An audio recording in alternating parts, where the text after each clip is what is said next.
Welcome to Wayne's Old Time Radio Page channel. I'm Wayne, your host. These programs are brought to you by support of our listeners. You can give your support at Patreon or PayPal, either one. There's clickable links in the description below. Thanks for your support and enjoy the shows. From Hollywood, it's time now for... Johnny Dollar. You're there. Sure, I'm here. What? I mean, at your hotel. Is this Susan? That's right. Why aren't you out there, Mr. Dollar? Out where? On the old boulder cutoff. If I'm supposed to meet you there in 15 minutes, you're going to have Wait a minute. What the devil is this all about? Where'd you get any idea I was supposed to meet you? From your friend. What? Sure, he phoned here a few minutes ago. He said I should slip away from the ranch, take the station wagon, and meet you over on the old road right away. I just phoned your hotel on the off chance that... I don't imagine he gave his name. No, and I didn't recognize the voice. Susan, listen. Get away from there right away. Don't go near that road. Come straight here to my hotel. Do you understand? Yes, but why? What's it all about? Never mind. Just get here and get here fast while you're still alive.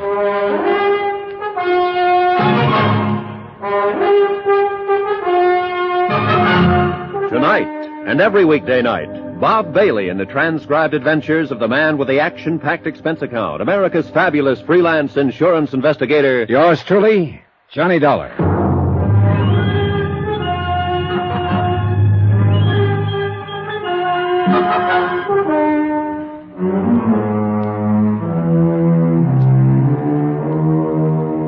From Special Investigator Johnny Dollar, location Las Vegas, Nevada, to the Home Office, Amercon Northern Trust Company, Hartford, Connecticut. Assignment, the matter of reasonable doubt.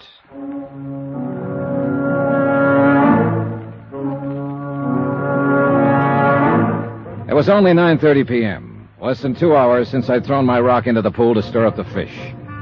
I'd expected results, sure, but not this fast, and not this deadly. I'd picked a gambling casino owner named Deuce McCoy as my broadcaster, and I'd let him know who I was, why I was here, and what I was going to do. Apparently, the news had gone out fast. But I couldn't figure this move. Even with young Susan out of the way, they still couldn't get their hands on her grandmother's estate. It didn't make sense. At least, not right then. One thing, though, that I was sure of. If Susan Grimly had driven out that deserted road alone, she'd have never come back. Not alive. Who is it? It's me, Mr. Dollar. All right. Just a second. Well, come on in, Susan. Thanks. I guess it's I, though. I mean to be correct. I don't care whether it's I or me, just as long as it's you. Say that again? Oh, skip it. You have any trouble? I missed the green light at Fremont and Fifth. Anybody follow you from the ranch? Nope. Who was there when you left? All of them. Uncle Walter and Hilda had just come in. Together. Can you beat it? Well, then it wouldn't have been Walter who phoned you. Oh, not him. He's got a kind of a sneaky undertone. I'd have recognized him right away. And you didn't recognize the voice on the phone? No. He didn't say much, just that he was a friend of yours, and you wanted me to meet you right away, so I said okay, and he hung up. I see. Well, maybe you do, but I don't. Well, what did you mean when you said, get here while you're still alive? I wish I knew. Look, Susan, that phone call wasn't just a practical joke. Then you do know. I know somebody was trying to get you out on that desert alone tonight, and they weren't trying it just for laughs. You mean they... I mean the luckiest thing you ever did was to pick up that phone and call this hotel. But why, Mr. Dollar? Why would anybody want... That's what I don't know. I don't see what they'd hope to gain by it. They know the trust hasn't been set up yet. Your grandmother's still in control of the property, not you. Look, excuse my ignorance, but I don't think I know what you're talking about. Well, maybe it's time you did, since you seem to be right in the middle of it now. Look, your grandmother decided to set up an insurance trust and convey all her holdings over to you. To me? Gran was going to do that. Jonas Parks at the Flintrock Bank started proceedings, then got cold feet. He got the idea there was something screwy behind the whole thing. So he wired Hartford, and the trust company sent me out here to investigate. But Gran never said a word. She didn't even mention it. She was scared to death. Afraid Walter and Hilda would find out and block her off, have her declared incompetent, get control of the estate, and leave you clear out in the cold. She thinks a lot of you, Susan. Gran's the most, isn't she? How did she seem when you left? Back on her feet? Oh, better than she's been in months. More relaxed. I guess she's counting on you, Mr. Dollar. Yeah, well, I wish I could be sure she could. Look, that phone call I got, if Uncle Walter and Hilda weren't behind it, then who was? Oh, I don't know. I'm pretty certain that by now they know who I am and why I'm here. And they know I'm out to get them. I dropped the word a couple of hours ago. I figured they'd react all right, but I didn't expect this move against you. But there has to be somebody else in on it, Mr. Dollar. Neither of them made the phone call. Yeah, I know. But nobody else even knew about the trust. Jonas Parks did, and Will Connors of the Weekly Tribune. But they've been friends of Gran's for years and years.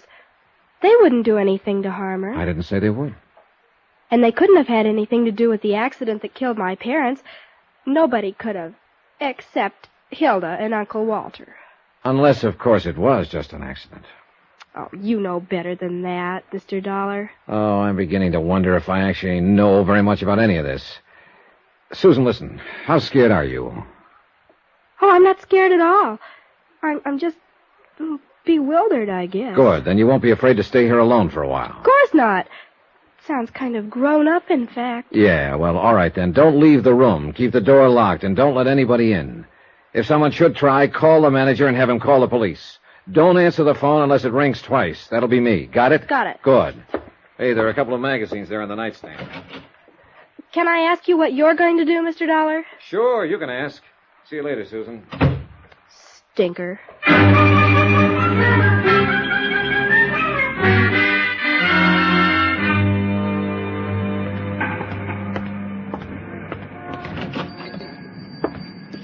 Evening, young fella. I kind of hoping you'd drop around. Wasn't sure I'd find you here, Mr. Connors, this time of night. Oh, the paper comes out tomorrow, Mr. Dollar. Oh, sorry, I didn't know. I always stay around late the night before press day, just in case a big story breaks. Sure. Got to be here, you know, to break down the front page and remake the galley and all. Them's technical terms, of course. Oh, I see. Yeah, I was kind of hoping you might have a story for me by now. Maybe that scoop we was talking about? Nope, not yet. Well, I can hold the press until 9:30 a.m. in the morning, but that's the last doggone final 0 hour. And a minute later, come calamity, cataclysm, or high water, the Tribune has got to roll. Yeah, sure. Well, maybe you'll have your scoop before 9:30, Mr. Connors. You mean you're working on a clue? Check.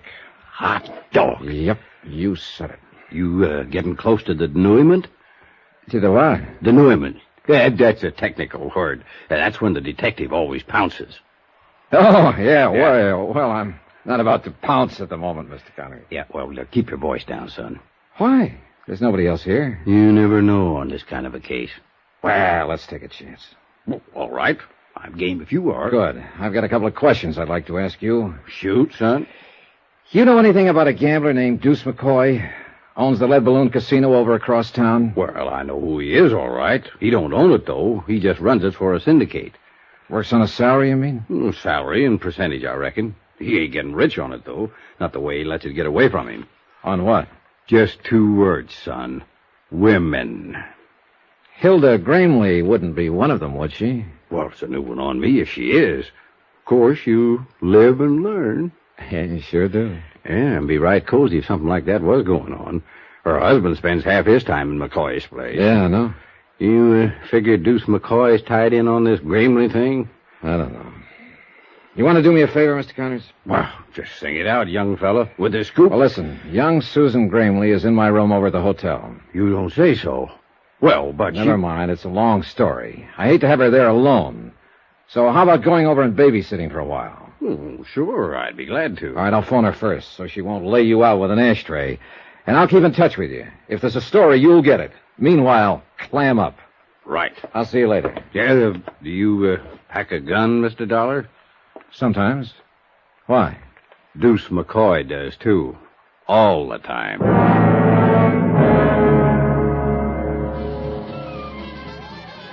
The evening was just starting in the Lead Balloon, with 2 crab tables already in action, 2 more standing by, and a roulette wheel warming up. No one paid any attention when I walked back through the casino to the office. I waited what I considered a reasonable length of time, then tried the knob. The door was unlocked. Go on, Buster. Beat it. The girl was alone in the office, sprawled back on the sofa, a drink in her hand. And it was pretty obvious it wasn't her first one, nor her second or third. She'd have been a real knockout, sober. What's the matter? Don't you understand English? I said get out. Where's McCoy? What's it to you? Feeling no pain, huh? Oh, cut it, Buster. Must have been a pretty big pain, though, earlier, if it's taken this much to kill it. Go on and get out of here. What do you think you are to talk like that? Johnny Dollar, who are you? Get away from that desk. If Deuce finds you messing around in here, he'll kill you. Even if I told him I was a close friend of yours? You rat. I'll call one of the boys and get you thrown out of here. Oh, I wouldn't. Might make an awful scandal. And I don't think Deuce would want that. Not right at present. What are you talking about? Oh, come now. You're in it too, aren't you? No, you're not with the police. I know them all. You're FBI. Oh, what makes you say that? Look, if Deuce is in a jam, I don't know anything about it. What's your name? Nicky. Nicky Vernon. All right, Nicky, sit down and relax. Whoops. Now, where's Deuce McCoy? Think if I knew I'd be sitting here by myself, lushing it up? I suppose you were McCoy's girl before Hilda Grimly cut you out. Cut me out, nothing. That rotten little sneak's been asking for it, and I'm about ready to give it to her, Was she here this evening? You see any blood on the rug?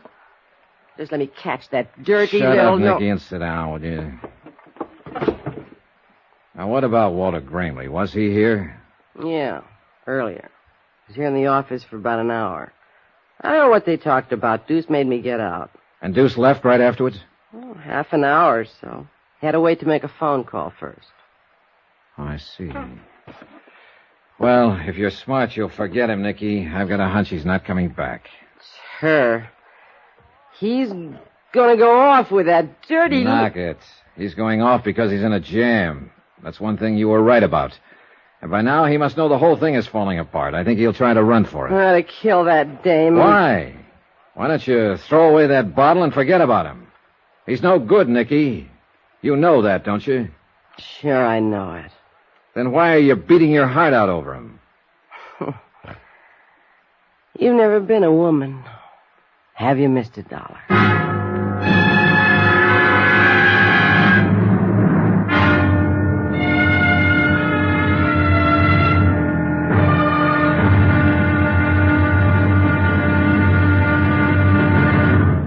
Now, here's our star to tell you about the final intriguing episode of this week's story. Tomorrow, I tag the pitch too late, and a runner gets home. The score?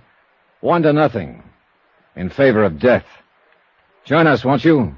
Yours truly, Johnny Dollar.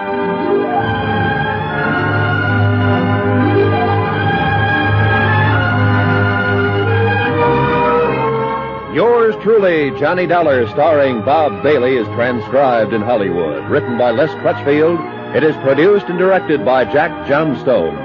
Be sure to join us tomorrow night, same time and station, for the next exciting episode of Yours truly, Johnny Dollar. Roy Rowan speaking.